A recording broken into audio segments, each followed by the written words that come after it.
Vous êtes à l'hôtel Batelière avec gtmac.fr sur Maxime Martinique avec les expertes et les experts automoto. On peut s'applaudir bien fort s'il vous plaît. Merci beaucoup. Ah, ça fait plaisir quand même d'avoir un peu de monde. Le retour. Eh oui, le retour. Eh oui, le grand talk show du secteur des nouvelles mobilités revient chaque vendredi soir. Vous le savez maintenant, dès 18h, avant l'heure d'hiver, bien sûr. Après, on sera programmé à 19h. Cette émission vous est présentée par JM de la bande à JM avec toute sa bande et la toute nouvelle chroniqueuse qui arrive, Yona. On peut l'applaudir bien fort. On la présentera tout à l'heure. Elle est belle comme tout en plus. Mais aussi avec Orlane, notre chanteuse internationale. Éléonore Théodose, on peut l'applaudir bien fort. Moi, je suis quoi, moi? Bah, toi, t'es la princesse adorée de l'émission. Voilà, le pilier, le poteau mi-temps de l'émission. Voilà. C'est le retour de Vanille Lemouliec. Enfin. On est super content. Enfin, merci après 4 mois de souffrance et de douleur, même si c'est pas terminé. Mais en tout cas, elle est de retour parmi nous. Le plus gros effet quand même. Ça fait quand même plaisir. C'est la confirmation aussi de Jimmy Thomer qui est bien là malgré que vous ne le voyez pas qui sur mange, le plateau. évidemment. Mais il mange parce que il est obligé de manger toutes les heures. C'est comme ça. Donc voilà. Et bien sûr Andrea Tufano que je vous demande d'applaudir bien fort. Alors d'autres chroniqueuses et chroniqueurs égailleront notre équipe jusqu'à la fin de l'année, comme Éric Rouget par exemple. Il est où Éric Rouget? Il est là. Ne vous inquiétez pas, Éric, il sera avec nous pour, entre autres, les essais moto, mais pas seulement. Il parlera de sécurité aussi de la moto toute l'année. Donc c'est notre motard préféré, on le garde bien au chaud. Dans un moment, nous parlerons de la Transat Jacques Vabre avec Éléonore Théodose qui recevra Hervé Jean-Marie et Jean-Yves Aglaé. Puis Vanille Lemouliec recevra Roselyne Émonide, voilà, je me trompe pas, artiste peintre pour l'ouverture de son atelier boutique. Et enfin, Orlane nous recentrera sur notre métier de base et recevra David Sunday, je dis pas de bêtises. David c'est son nom. Voilà, pilote professionnel et instructeur martiniquais. Il souhaite d'ailleurs se consacrer à la sécurité sur les circuits. On lui a expliqué qu'il n'y avait pas de circuit en Martinique. Bah justement, il veut en monter un. Ah, il veut en monter un. Bon, voilà. Super. Et donc, il est aussi instructeur et il souhaite se consacrer à la sécurité donc sur les circuits, je l'ai dit, mais surtout transmettre son savoir aux enfants. Il arrive, il est là, donc il va nous rejoindre tout à l'heure sur le plateau. Et si on a un peu de temps, Andrea Tufano nous parlera des catastrophes... Des sargasses. Des sargasses. Mais bon, si on peut. Alors, une catastrophe, oui, comme on connaît bien, mais justement, on va essayer de tirer un petit peu le positif de cette voir catastrophe. Si on a des solutions en dehors de celles qu'on connaît déjà, pour pouvoir donc pallier donc, cette invasion terrible de sargasses. On se tourne vers Éléonore Théodose, on est super content. Alors, les vacances sont bien passées, Éléonore? Il n'y a pas eu de vacances. J'ai fait que bosser. On te voit mais ça s'appelle la passion de la radio, donc voilà, je suis là. Donc voilà, tu as fait Martinique Première quand même tout l'été, on peut le dire. Hein. Donc bon, ça s'est super bien passé. On t'a suivi un peu de loin. Moi, j'ai été dans le Luberon. Oui, tu es venu me rendre visite aussi, n'est-ce pas? En plus, tu m'as invité. Merci encore. Ça m'a fait vraiment plaisir de partager l'antenne. J'étais un des plus beaux de tes invités, il faut le dire. Avec mes deux invités de ce soir, on en profite. Voilà, bien sûr, là, j'en profite, l'influence. On est pas en compétition, voilà. Eux sont vieux et machin. Moi, je suis jeune et intelligent. Et chevelu surtout, on le sait. En tout cas, on fait avec. Hein. Mais dans la continuité des vacances, c'est pour ça que j'avais envie de parler d'évasion ce soir. D'évasion, de rêve. Je vous emmène pas de n'importe quoi là. Ouais, oui, et je vous emmène à la rencontre d'aventuriers des mers. Alors, chers chroniqueurs, est-ce que vous avez entendu parler de la Transat Jacques Vabre? Oui, bien sûr. Forcément, hein, qui est la route du café et qui pendant des années, ça fait 30 ans qu'elle dure, et bien à l'origine, elle ne menait pas à Fort-de-France. C'est seulement la seconde édition dont l'arrivée est ici, donc c'est un véritable bonheur. Même ça attise la curiosité de la population qui ne connaît pas forcément ces grandes courses, et puis c'est aussi un attrait touristique majeur. Et bien c'est dans ce contexte-là que j'ai voulu recevoir une équipe. Ils sont composés de 3, mais ce soir ils sont 2, Hervé Jean-Marie et Jean-Yves Aglaé, pour pouvoir nous parler bien de cet équipage qu'ils ont constitué il y a peu de temps, on va dire. C'est leur première traversée dans ce contexte-là. Je rappelle que la Transat Jacques Vabre, elle concerne 4 catégories catégories de bateaux, la classe 40, Ocean 50, IMOCA et Ultime. Là, vous êtes dans la classe 40. On va donc rester sur cette typologie qui est celle qui représente la majorité des bateaux engagés sur la Transat Jacques Vabre. Et puis, vous allez pouvoir nous expliquer comment est né ce projet. Bonsoir, messieurs. Le micro est à vous. Je vous laisse un petit peu expliquer. Je rectifie, ils sont jeunes, ils sont beaux. Hein. Ouais. Venez sur YouTube, regardez, vous allez voir. Venez voir, ils sont jeunes, ils sont beaux. Je fais mon casting de radio, moi. Ah, merci, c'est gentil. Ah là là, il est trop fort. Bon, ça va les compliments là, on peut. Non, ça va. On est bien. Alors, comment est né ce projet, les garçons? Comment vous êtes venus à vous dire, tiens, tous les trois, on embarque dans cette aventure et on fait cette course-là? C'est anecdotique, hein, la naissance du projet. Ça a commencé dans un bar en Bretagne. Le Galion, pour ne pas le citer. J'ai eu l'opportunité de croiser un coureur de la Transat avec qui j'ai sympathisé, qui m'a invité sur son bateau. Gilles Lamiré, pour ne pas le nommer. Et par la suite, j'ai proposé, moi, mes meilleurs amis marins, de rejoindre l'aventure pour intégrer un programme de navigation dans la Caraïbe. Alors c'est pas leur première, je tiens à dire que ces deux-là sont des sportifs qui font d'autres activités et dont vous avez forcément entendu parler, notamment le Tour des Yoles, et puis pas avec n'importe quelle équipe non plus.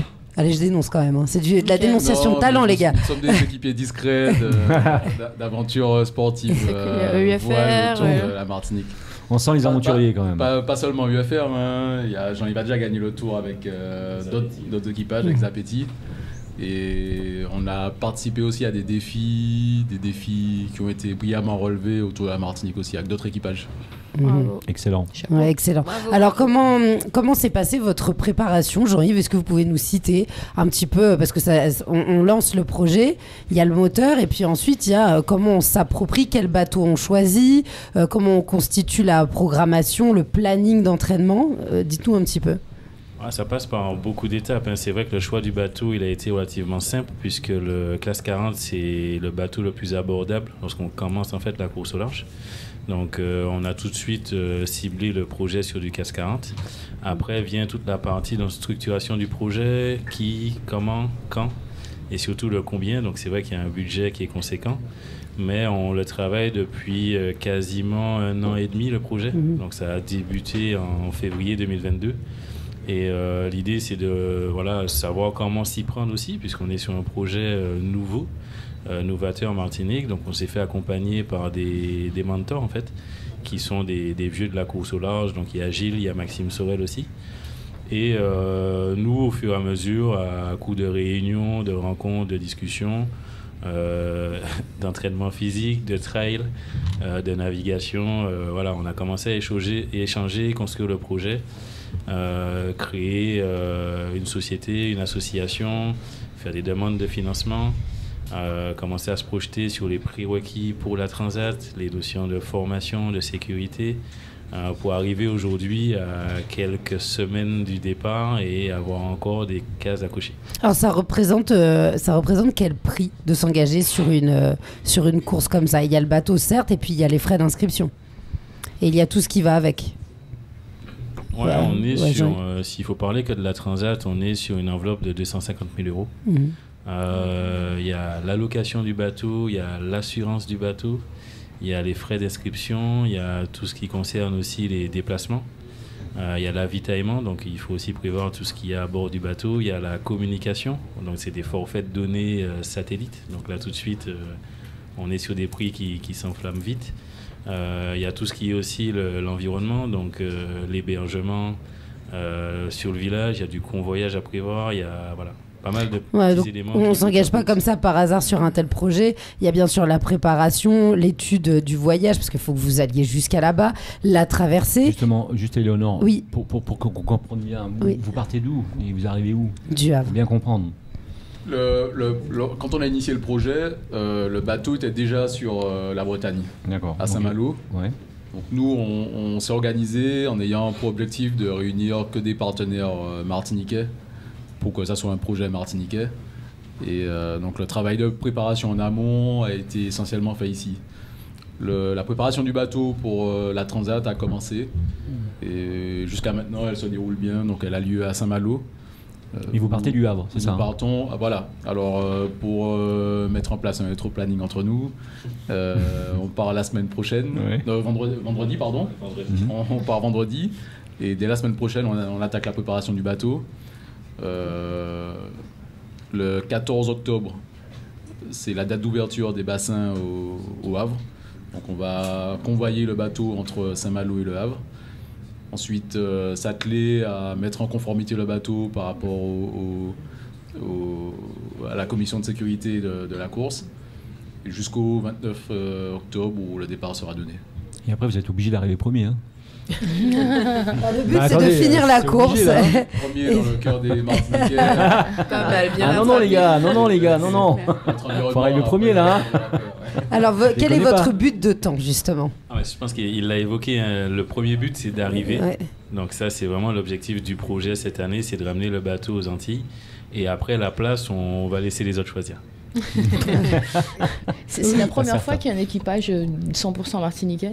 Un projet en tout cas, un projet de ce type, entièrement construit ici et avec des navigants martiniquais, oui, c'est la première fois. Ouais. Ah, bravo. Alors. Félicitations. Bravo, félicitations. Alors, vous êtes 3 en tout, là, ce soir, vous êtes 2, vous avez un 3e partenaire, bien évidemment. Comment s'organise la vie à bord et la fonction de chacun dans l'équipe et dans la promotion de votre projet et bien sûr dans le montage? On pense à Aymeric. Aymeric est le 3e élément essentiel de ce projet. C'est une course en duo. Nous avons tiré au dé. Jean-Yves et moi avons gagné. Donc nous serons sur le bateau. Et... Le dé était truqué ou pas? Pas truqué. Aymeric, si tu nous entends, tu vas apprendre des choses.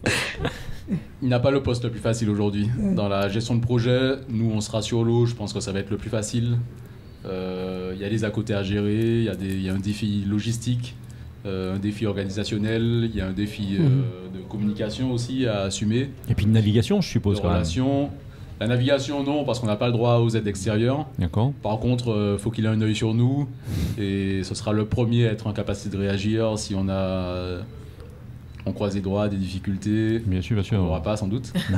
Comment ça se passe à distance comme ça? C'est-à-dire, il y a des aiguilleurs un petit peu, il y a des... Non, le routage, alors ça, on appelle ça le routage. Le routage, c'est à la navigation, en fonction de la météo, c'est interdit. Nous, on signe, pour notre classe, on signe un document en amont qui stipule qu'on n'a pas le droit de recevoir d'aide extérieure pour les directions qu'on va prendre pendant la transat. Lui, là où on aura besoin de son expertise, c'est s'il y a un arrêt technique à réaliser, et ça peut être fait dans n'importe quel port entre Le Havre et la Martinique. Et la Martinique, oui. Donc on va parler de la côte française. C'est assez facile à gérer. Après, on peut rentrer dans les difficultés dès lors qu'on quitte les côtes françaises. Après, il reste quoi? Les Açores? En Afrique. En Afrique, ouais. Non, mais sérieux, sur la route, il reste pas grand-chose après. Hein. Justement, vous pouvez décrire un petit peu le parcours que vous allez faire. Donc, vous partez du Havre. On part du Havre, on contourne la pointe Bretonne, on descend le golfe de Gascogne jusqu'en Espagne. Donc là, vous mangez des crêpes au passage, bien sûr. Voilà. En Espagne, vous faites une petite paella. Tout ça va être solide. Ouais, solide, ouais, d'accord. Moins sympa. On arrive côtes africaines, on les longe jusqu'au Cap-Vert. Cap-Vert, on rentre dans les îles, je crois. Et après, on met le clignotant à droite. Et c'est ligne droite jusqu'à Fort-de-France. Ouais. Et là, c'est une traversée d'une durée estimée à combien à peu près?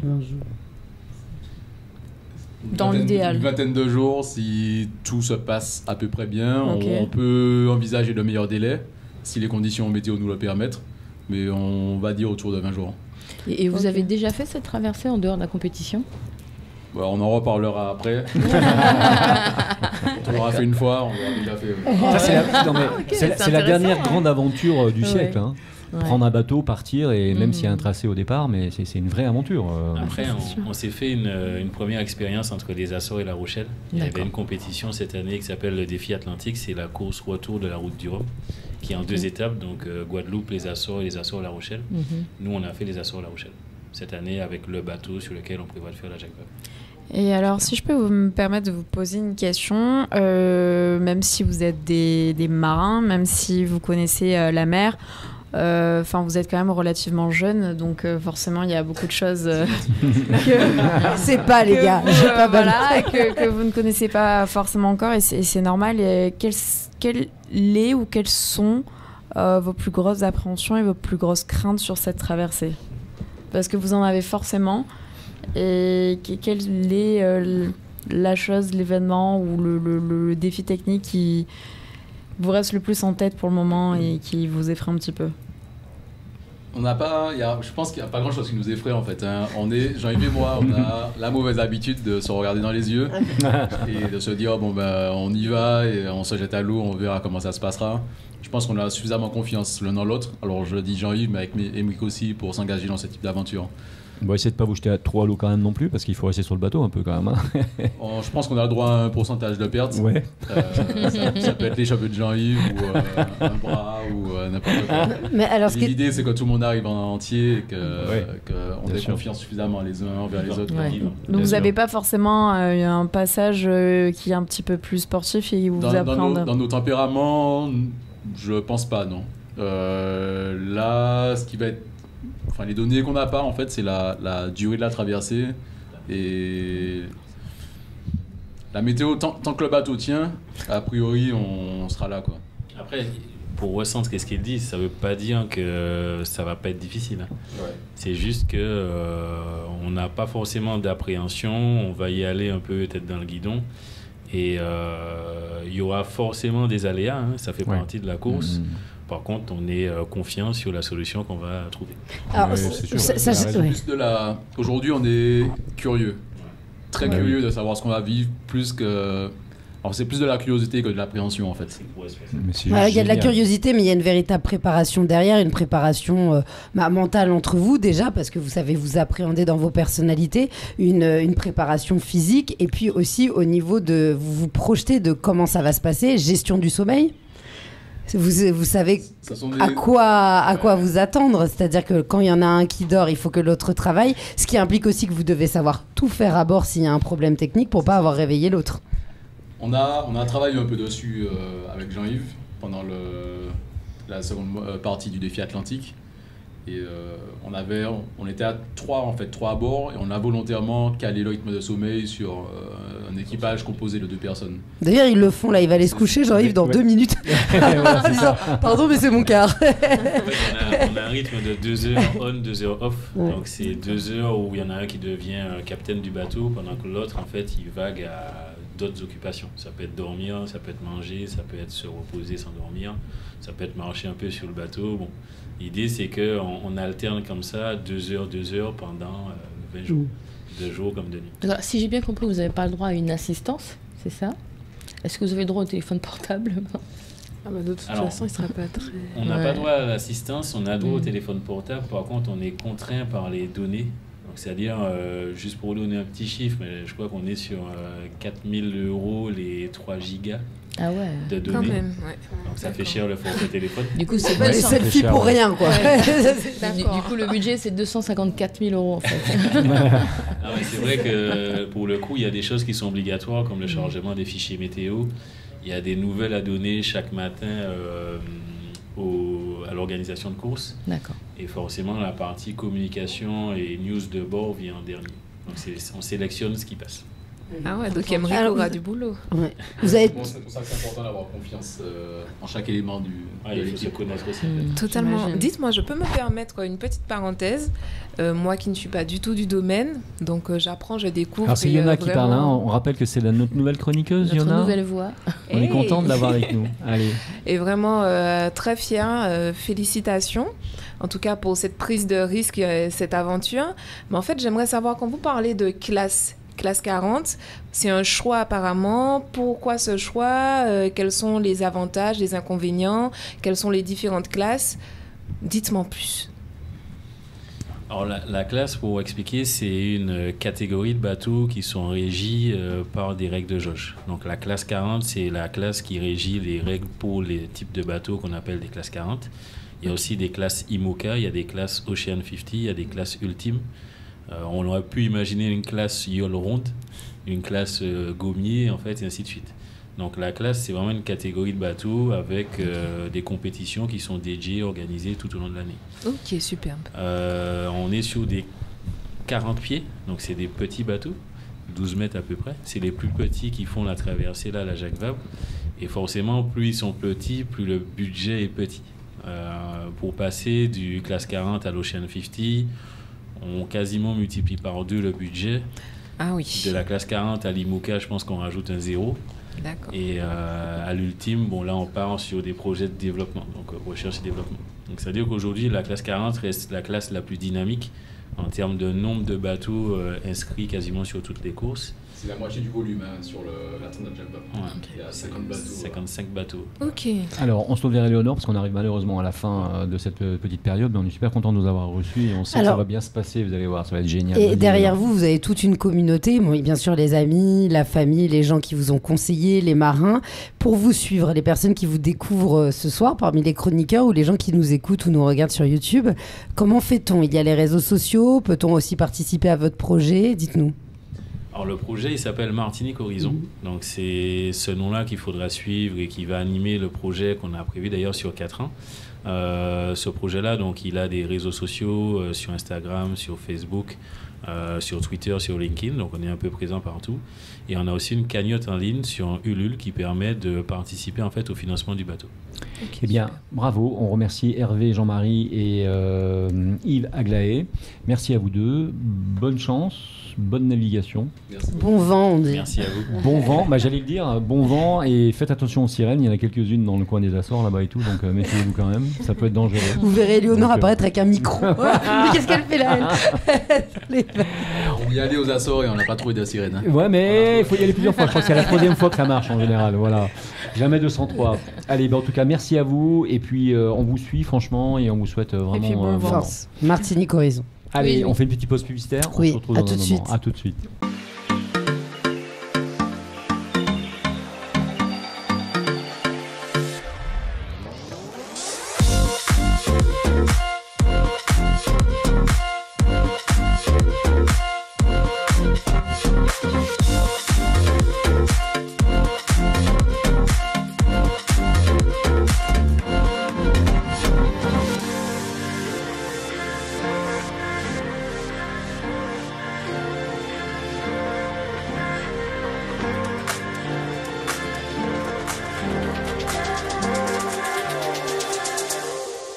Et c'est le retour de la bande AGM sur Maxi Martinique en direct de l'hôtel Batelière. On retrouve bien évidemment après cette petite courte pause de publicité JM et toute sa bande dans le grand talk show des Antilles pour une superbe rentrée. Donc on va applaudir bien évidemment nos chroniqueurs et chroniqueuses. Je présente bien évidemment Éléonore Théodos. Allez, on applaudit bien fort.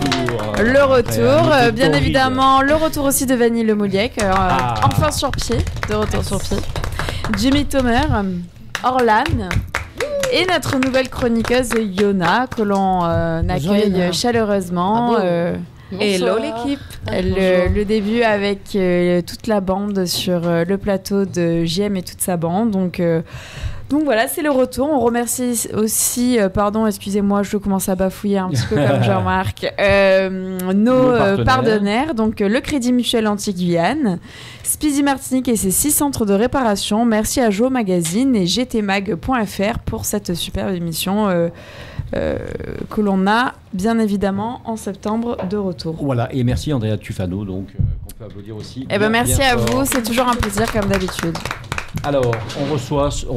Alors on a le on plaisir sort de la transat que Éléonore nous a présentée. Jacques Vabre, tu sais que c'est la fête du Havre d'abord, au départ. Hein. C'est la fête du Havre. Et le Havre a inclus la Martinique. Le Havre adore la Martinique et a inclus la Martinique dans cette transat. C'est que je suis né là-bas quand même. Et en plus, mais c'est la fête du Havre. Elle nous a sorti sa petite marinière en plus, là, avec ses petites boucles coquillages. Ça te va super bien. T'es habillé par Gauthier ce soir en fait. Ouais, exactement. Oh là, on a le droit de citer des petites marques comme ça. Mais oui, on a le droit. Bon, c'est un cratère. En plus, il est à la retraite et tout. Jean-Paul, enfin. C'est le copain. JP. T'as fait quoi de tes congés, toi, du coup, alors? Est-ce que t'as bougé? T'as été à La Réunion? Congé, c'est quoi ce mot? Je connais pas. Elle a travaillé aussi. T'as fait que bosser? Non, enfin, moi, comme j'ai choisi mon métier, c'est jamais du travail. C'est vraiment, je vis de ma passion. J'ai beaucoup de chance. Parce qu'en plus, je voyage. Donc, je fais voyager le zouk jusqu'en République dominicaine, par exemple. Je parle pas un mot d'espagnol. Mais par contre, je chante en créole et ça marche très, très bien. Donc, franchement, j'ai bien voyagé. Je suis allée à La Réunion. Voilà, heureusement que tu es là. En Haïti à La Réunion. Oh là là, sur génial. Facebook à La Réunion. Ouais, Donc, tout à fait. Non, c'est vraiment très cool, quoi. Alors, c'est une femme de terrain et de défi. Yona est une working girl acharnée, femme entrepreneuse dans la EdTech, on peut le dire, l'association du numérique et de l'éducation, l'EdTech. Exact. Ça, c'est toi qui l'as inventé ou... Ah non, pas du tout. Ça existe vraiment, l'EdTech, hein? Totalement. Alors, au même titre qu'il y a la FoodTech, enfin, toutes les associations de domaine avec la tech, et ben là, c'est l'éducation avec le numérique. Lauréate Prépa French Tech, lauréate Bourse Paille, rappelons-nous qu'on l'avait reçue pour cette raison-là. Exact. Et, ouais. Et donc, entrepreneuse, Yona possède donc une appétence toute particulière pour l'entrepreneuriat, on avait compris, mais notamment pour les histoires, les parcours de vie inspirants et atypiques des femmes et des hommes qui font le choix de cette aventure.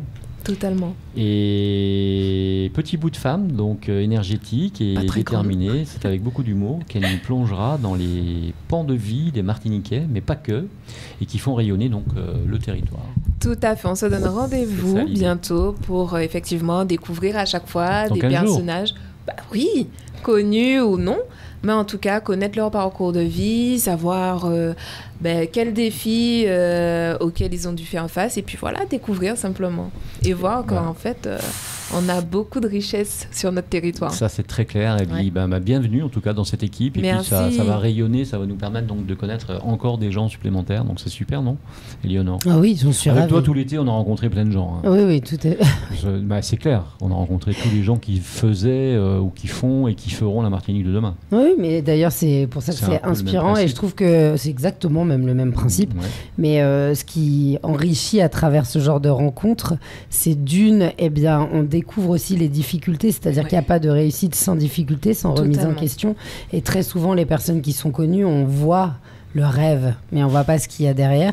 Et puis surtout aussi de découvrir les autres passions de ces personnes qui ne se résument pas seulement à la chanson, pas seulement à l'artistique et au sport, et qui sont aussi, ont un parcours de vie enrichi d'autres découvertes.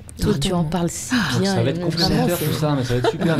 Non, mais tu vois, la saison qui s'annonce va être une saison intéressante finalement. De qualité, donc moi je te dis, on va rencontrer des gens intéressants. Et c'est Vanny qui lance le truc finalement. Alors déjà, le retour de Vanny. Déjà, regardez-la dans le générique, elle marche. Alors, on peut pas dire on dirait qu'elle a 3 ans, ça y est, elle marche. Elle a fait ses premiers pas. On peut pas dire que Vanny est réparée entièrement, mais Vanny fait un effort gigantissime pour nous rejoindre et garder le cap, puisqu'on en parlait tout à l'heure avec la Jacques Vabre, et avoir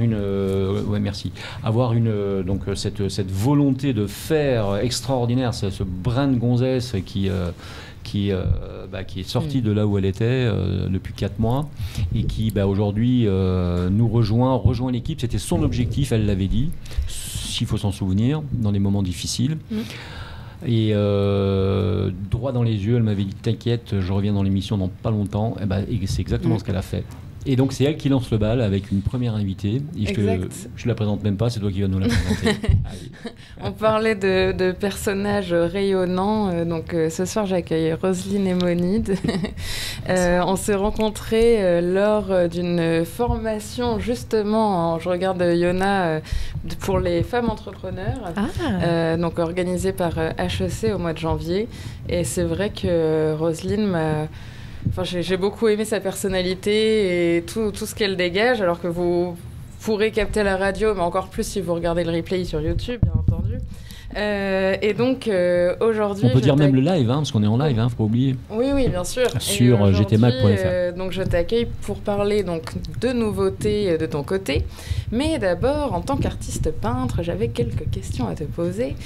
Notamment, qu'est-ce qui t'a poussé à te mettre à peindre et depuis combien de temps tu peins ? Alors, je peins depuis très longtemps. Je crois que j'étais ado quand j'ai commencé. Je faisais des fresques à la maison. Donc, j'avais des parents très sympas pour me laisser faire ça. Et en fait, c'est quand j'ai commencé à faire mes études que j'ai voulu apprendre à peindre. Alors, je vais t'étonner, mais en fait, c'est parce que je ne savais pas dessiner un noir. Voilà, donc je faisais de mon mieux, je voyais bien que ça me représentait pas.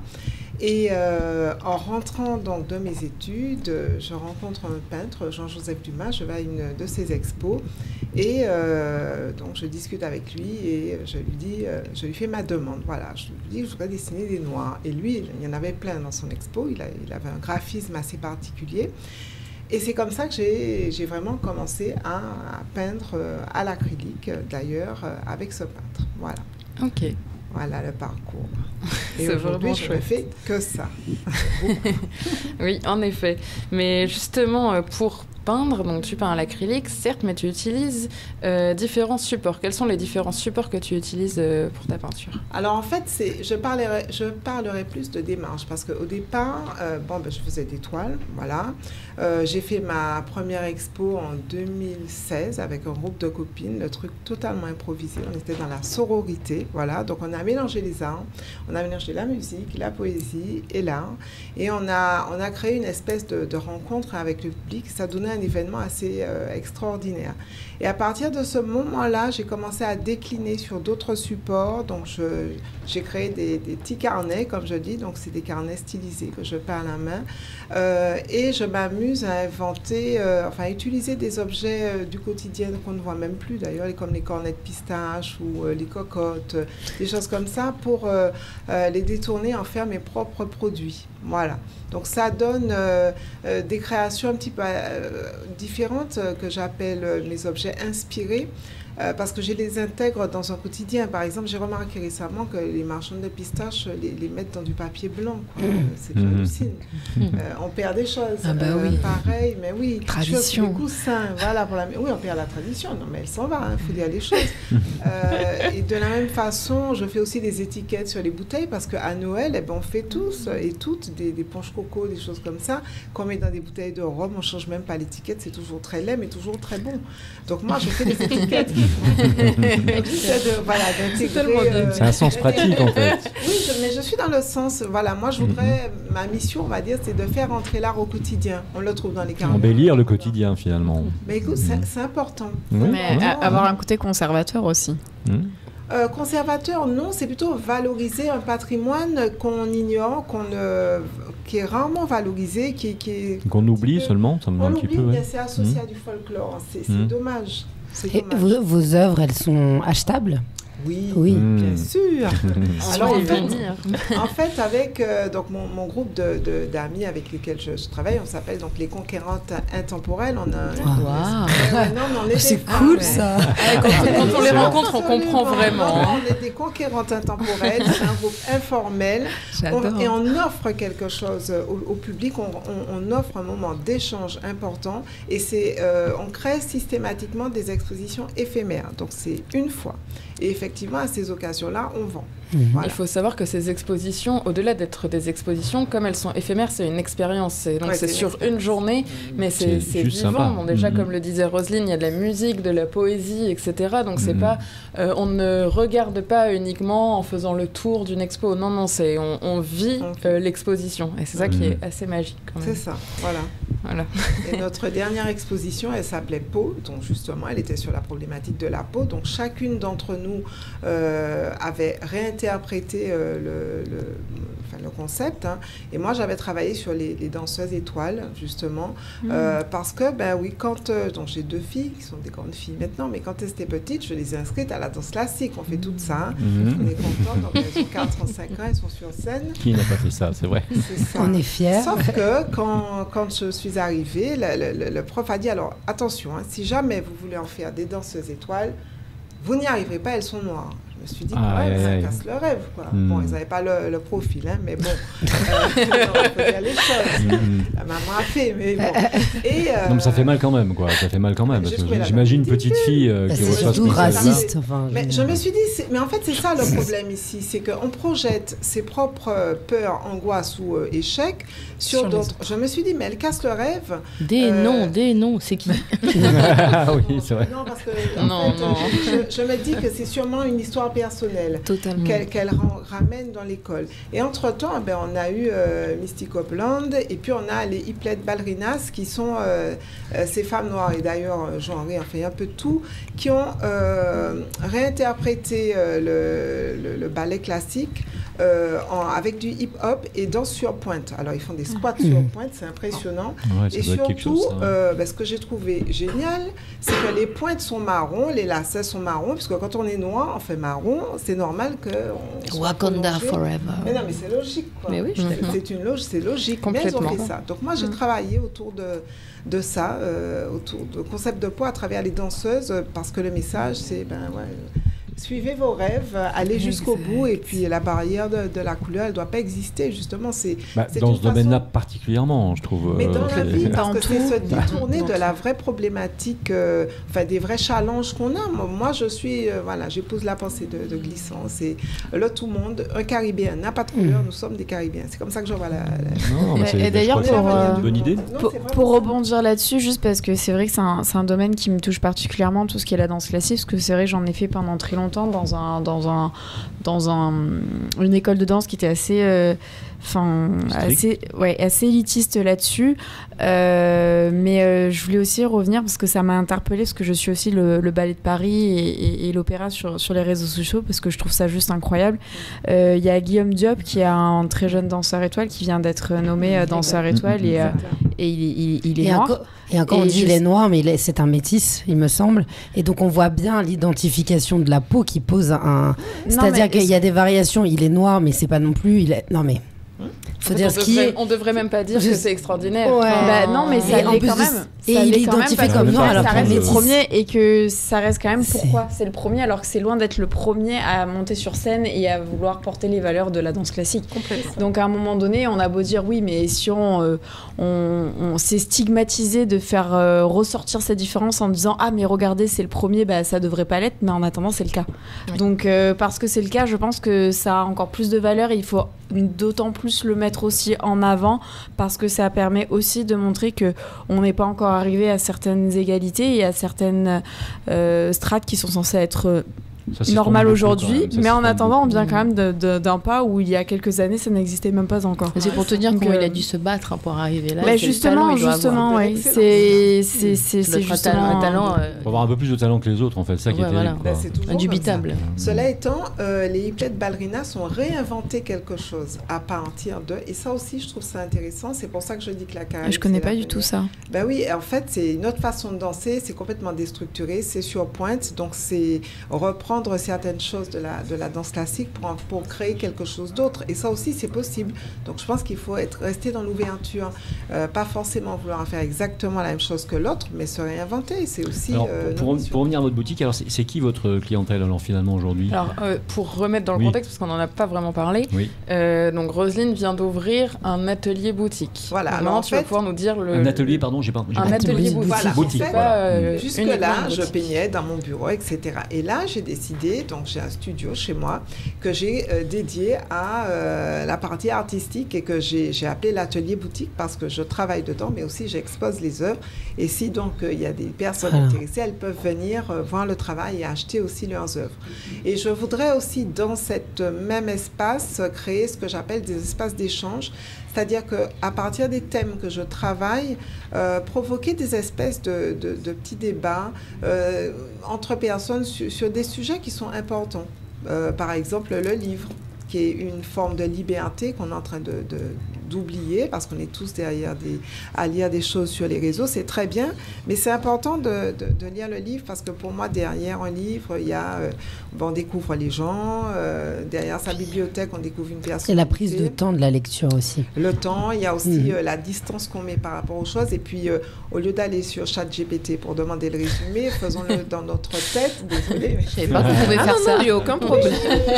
En fait, on peut tout simplement développer sa propre pensée à partir du livre. Donc pour moi, le livre, c'est quelque chose de très, très, ça très nourrit important. l'imaginaire, au même titre que les autres arts. Justement, quand vous imaginez, vous concevez, c'est pareil. Ben oui, mais en fait, je crois qu'aujourd'hui, c'est très important de conserver nos capacités à penser, et c'est l'ensemble de nos expériences, mais aussi de nos lectures qui nous permettent de penser. Et de se créer une opinion sur tel ou tel... Je vais m'autoriser à faire un parallèle avec les aventuriers qu'on a eu tout à l'heure pour la Jacques Vabre. Je disais, c'est les dernières aventures du siècle, de pouvoir partir en bateau comme ça et de faire une croisière de la sorte. Enfin, oui.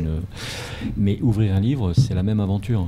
C'est la même aventure. En quelques secondes, on est transporté dans un autre monde, un autre pays, d'autres planètes. Absolument. Et c'est quelque chose de merveilleux. Alors, où le bas blesse, je ne sais pas, où on a oublié de dire à nos enfants que c'était comme ça que ça se passait et pas ailleurs. C'est que dans un livre, on peut travailler son imaginaire presque immédiatement, quoi, sans limite.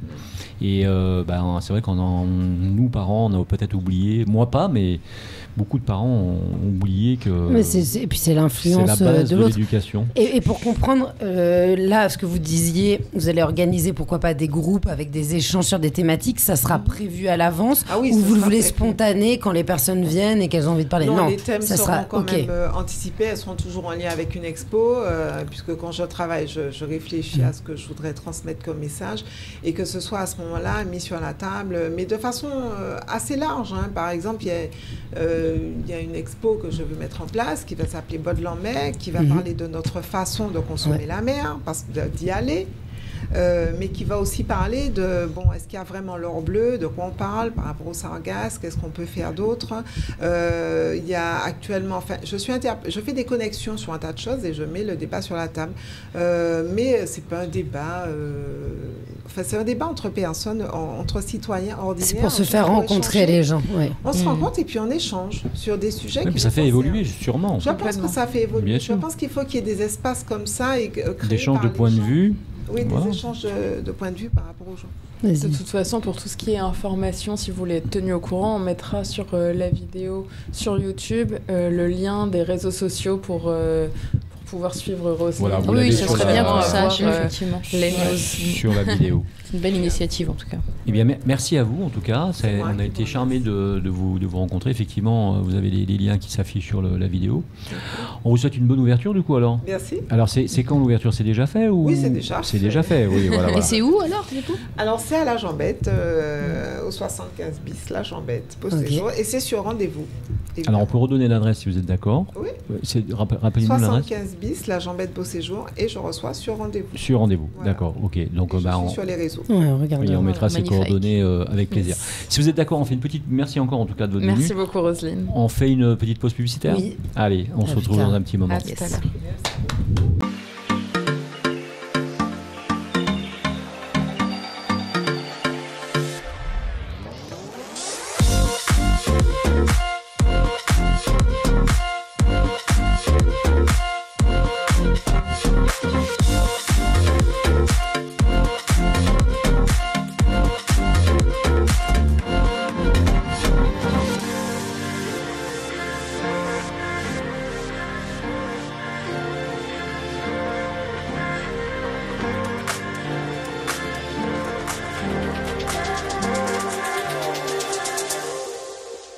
Et c'est le retour de la bande AJM sur Maxime Martinique en direct de l'hôtel Batelière. On retrouve JM et toute sa bande qu'on applaudit bien fort. Donc voilà, on remercie bien évidemment nos chroniqueuses et chroniqueurs, Éléonore Théodose, que l'on applaudit bien fort, Vanille Lemouliec, qu'on est ravis de retrouver sur pied, Jimmy Thomer, qui est toujours là pour nous faire rire. Bonsoir. Mais il est vraiment là, sans manger. Il a fini de manger en plus. Ah oui, ça y est, il est de retour, il peut parler enfin. Orlan, bien évidemment, qu'on applaudit. Et Yona, nouvelle chroniqueuse de la saison, avec bien évidemment JM à nos côtés. Comme bravo JM.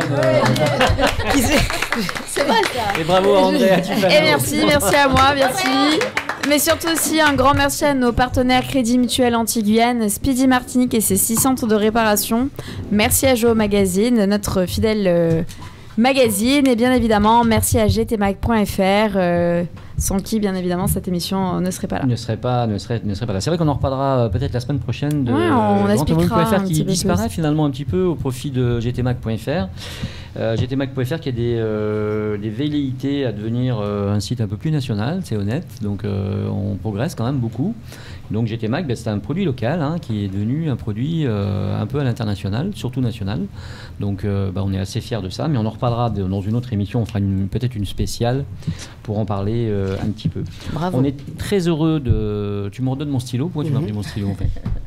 Sans mon stylo, j'avance pas moi.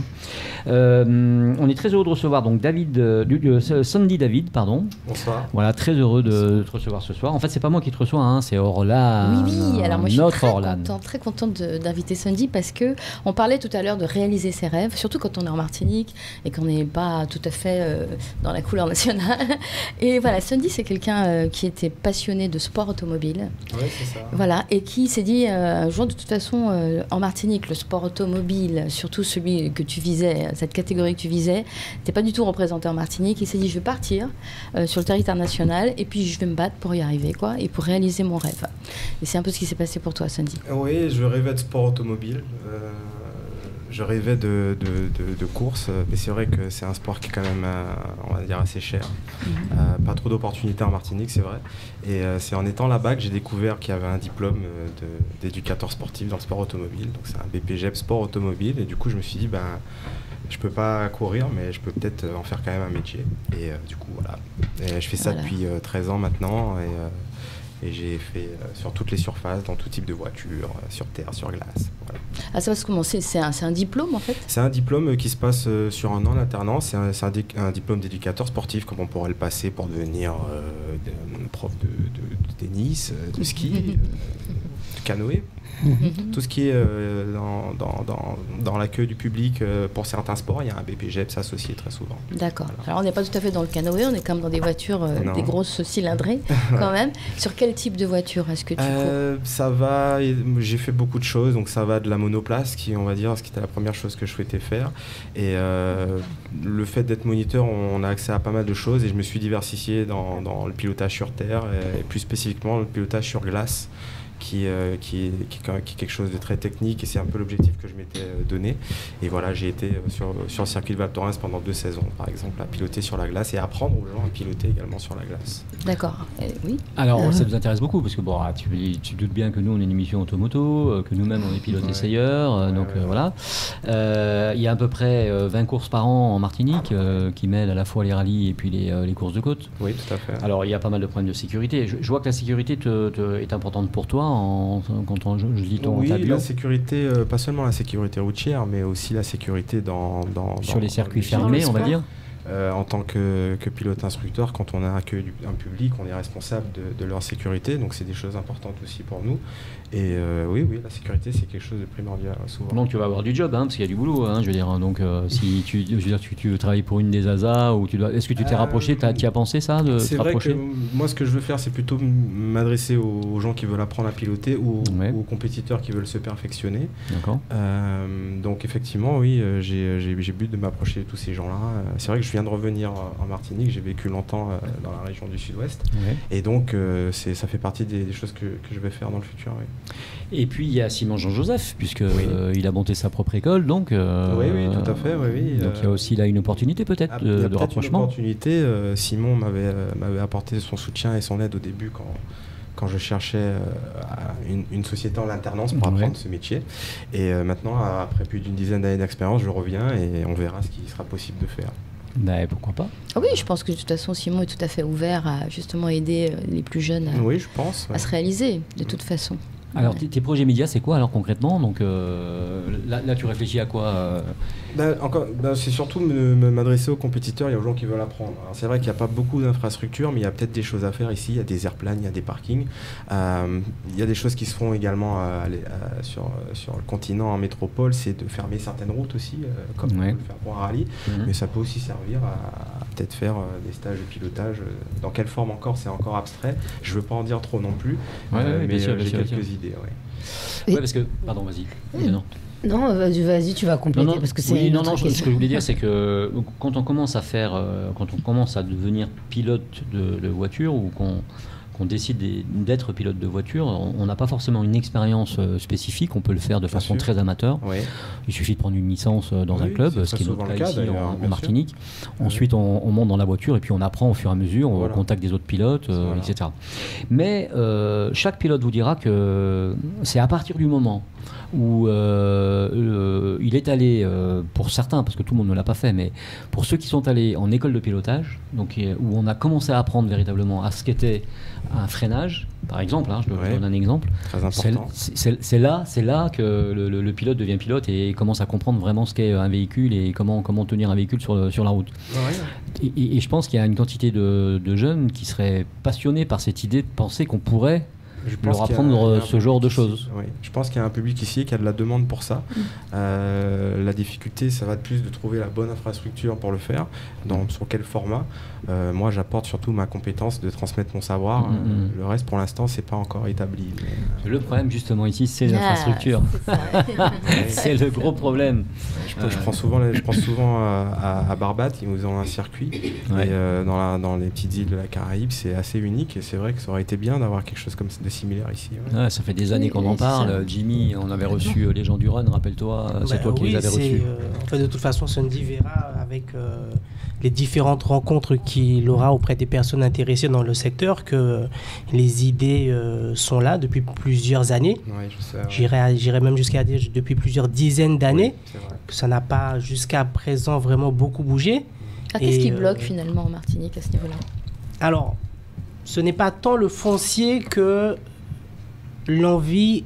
Je donne un avis personnel, je me permets, on est chroniqueur, donc on parle en toute transparence, que l'envie réelle des décideurs de pouvoir fournir à des personnes compétentes et qui en ont envie les infrastructures, les moyens nécessaires pour arriver à faire quelque chose. Je pense que dans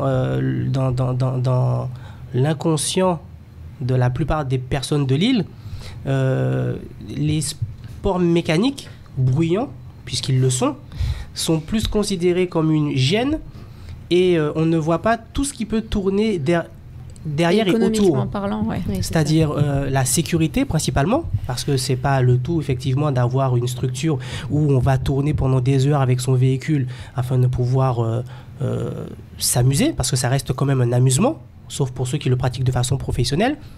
Donc il y a toute cette partie sécuritaire, mais il y a aussi toute une partie formation qui est importante et qui peut servir tant aux auto-écoles qu'au kidam moyen, à monsieur ou madame tout le monde. Il n'y a qu'à voir, même si on n'est pas intéressé par ça spécialement, il n'y a qu'à voir les différents reportages auto où on met une personne de 50, 60, 70 ans à côté d'un pilote, et ça s'est fait pendant le MRT. Les différents pilotes qui ont emmené en tour quelques spectateurs qui sont peut-être pas intéressés par ça. Je pense à Monseigneur Macaire, entre autres, par exemple, pour donner vraiment un extrême. Et bien ces personnes-là ressortent toutes avec le sourire aux lèvres, mais jusqu'aux oreilles. C'est systématique. Il faut comprendre, Jimmy, aussi le coût d'entretien d'un circuit, c'est gigantissime. Alors, les circuits ont différentes tailles. Tu as des circuits qui servent aux courses de F1, tout comme des circuits régionaux qui servent pour des tours de week-end à toutes les personnes qui veulent y aller. Et les coûts sont divisés par plusieurs. Donc oui, intrinsèquement, ça reste encore un coût énorme. Mais il faut voir tout ce qui peut tourner autour, pas simplement des personnes qui ont des véhicules qui vont tourner pendant des heures dessus, mais il y a cette partie formation, sécurité, il y a tout ça. Cet engouement et puis c'est vecteur d'emploi, mine de rien. Moi, je te donne un premier exemple très simple. Première question qui se pose, qui prend la responsabilité du mort sur la piste? Qui prend la responsabilité? La région? Le maire de la commune? Alors, sur cette question-là, je ne donnerai pas d'avis parce que je ne sais pas. toujours est-il que, à ma connaissance, il y a rarement eu d'accidents mortels, ou en tout cas de moins graves, sur des circuits. Parce que tout est fait pour la sécurité des participants, des organisateurs. Il y a des règles très strictes aussi. Voilà. Il y a des règles de conduite la réglementation sur un circuit est très stricte. Bah, c'est le sujet numéro 1, parce qu'on sait que c'est dangereux. Principalement, quand il y a des, on va dire des aléas sur des circuits, c'est du matériel. C'est la voiture qui va sortir du circuit, qui va aller dans les graviers. Si elle va peut-être trop vite, elle va taper sur une barre de sécurité. Mais au même titre qu'une discipline qui est pratiquée dans un autre sport. Enfin, des accidents peuvent toujours arriver. À partir du moment où vous êtes licencié, il y a une couverture au niveau de l'assurance. Enfin, c'est reconnu. C'est différent que celui qui fait n'importe quoi sur il y a différents enjeux. Par exemple, le stockage du carburant, c'est une complication. Le nombre de commissaires de route sur le circuit, en fonction de la longueur du circuit, c'est un problème. Donc, c'est du salariat. C'est un nombre de salariés sur le circuit. Donc, ça peut être qu'une implication à l'échelon régional minimum. Mais c'est un coût. Oui, et puis je rappelle quand même que c'est un sport et que c'est quand même important aussi de pouvoir favoriser l'accès à un sport aux personnes qui ne le peuvent pas. Il serait peut-être plus logique déjà d'avoir ce qu'on fait en Guadeloupe pour les runs, par exemple, c'est d'avoir effectivement des portions de route, on en parlait tout à l'heure ensemble, qu'on puisse effectivement fermer sur une période donnée et qui permettent aux jeunes ou moins jeunes d'ailleurs de s'exprimer et de faire leur... Mais les portions de route, tout comme les lignes droites qui servent au run, ne permettront pas de véritables axes de sécurité, de formation. Il n'y a que sur les circuits que tu peux faire ça. Et puis même, c'est pas pérenne, c'est-à-dire on peut pas pérenniser une activité qui devient éphémère et temporaire, où il y a tout un pan de démarches administratives pour pouvoir fermer aussi localement une portion de route, parce que qui dit fermer localement une portion, surtout nous aujourd'hui ici en Martinique, c'est pas anodin. Je veux dire, quand on voit comment est desservie la Martinique d'un point de vue réseau routier, entre les vacances scolaires, les activités extra sportives, etc. C'est compliqué de dire sur telle période. Non, mais le faire, c'est possible. Maintenant, le pérenniser, c'est différent. C'est pour ça que rentre en jeu justement l'intérêt de développer un circuit qui serait d'un point de vue aussi économique. 2030, c'est demain, il n'y a plus de moteur thermique. Justement, l'intérêt d'avoir un circuit. Alors, l'intérêt d'avoir un circuit permettrait à tout un chacun, que ce soit les aficionados du thermique ou de l'électrique, de pouvoir avoir un cadre sécurisé pour se défouler, parce que ça reste encore en défouloir.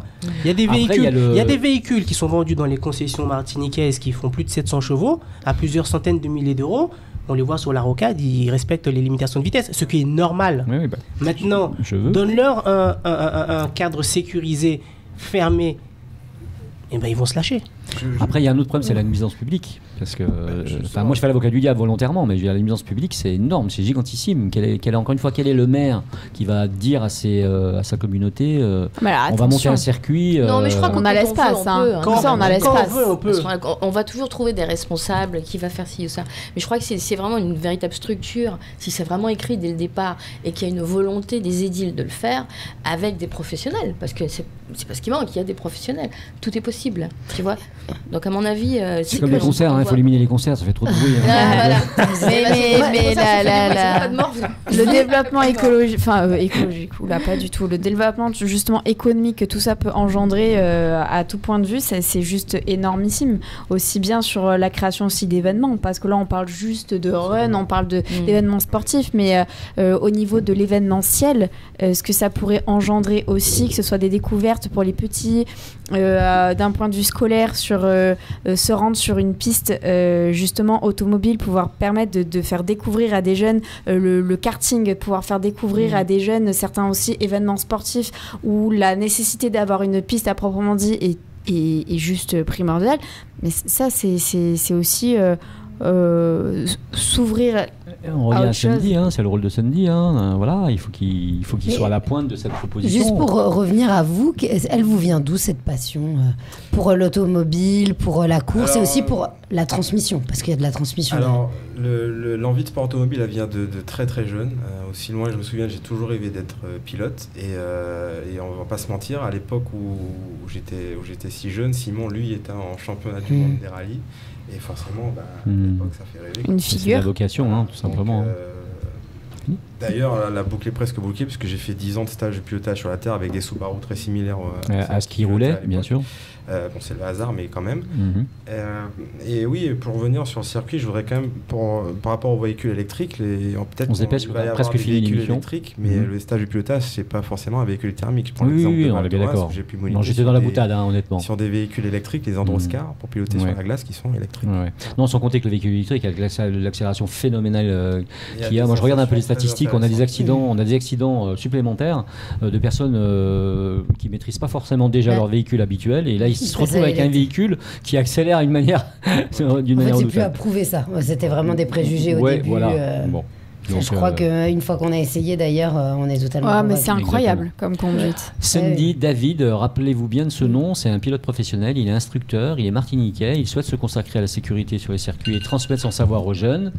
C'est Andrea, on lâche, hein. Oui, on sait. Andrea, tu sors. C'est l'heure. En tout cas, je suis ravie, si tu permets, Jean-Marc, d'avoir invité Sandy. Ça nous a permis, on a fini l'émission. De faire foisonner un peu les idées et puis le débat sur la question qui est vraiment. Mais c'est très bien, c'est grâce à Orlane. Bravo Orlane, c'est une très bonne idée. C'est toi c'est toi l'artiste et tu nous relances sur notre métier de base. C'est une grande leçon. Nous, on va tous parler de chansons et elle a dit non. Vraiment, c'est une grande leçon. Alors, on peut vous suivre sur les réseaux. Instagram SundyDV, SUNDYDV. Et les personnes qui ont envie d'expérimenter justement, de vous voir à l'œuvre et tout, on peut venir spontanément. Pour les personnes qui voudraient apprendre, on peut se contacter et voir ce qu'on peut faire. Et pour les personnes qui savent vraiment pas conduire, donc alors je précise qu'on apprend à piloter mais pas à conduire. Mais en plus qui a une voiture vraiment spéciale, c'est possible. Il y a quelque chose à faire. Oui, il y a toujours moyen, mais c'est vrai que moi j'apprends aux gens à piloter, pas à conduire. Moi sinon j'ai une super voiture de course personnelle. Allez, vous étiez à l'hôtel Batelière avec gtmac.fr sur Maxime Martinique avec les experts et les experts automoto. Et oui, c'est le grand talk show du secteur des nouvelles mobilités qui revient chaque vendredi soir. Vous le savez maintenant à 18h. Nous allons pas tarder à passer à l'heure d'hiver, donc on sera à 19h. Voilà, c'est malheureux, mais c'est comme ça. Ça n'a toujours pas changé cette histoire. Cette émission vous a été présentée par JM de la bande à JM avec toute sa bande. Merci, on peut les applaudir bien fort. La nouvelle chroniqueuse est arrivée, Yona, on l'applaudit bien fort. Orlane, notre chanteuse internationale, qui a tout lâché, qui a tout laissé pour nous et devenir chroniqueuse.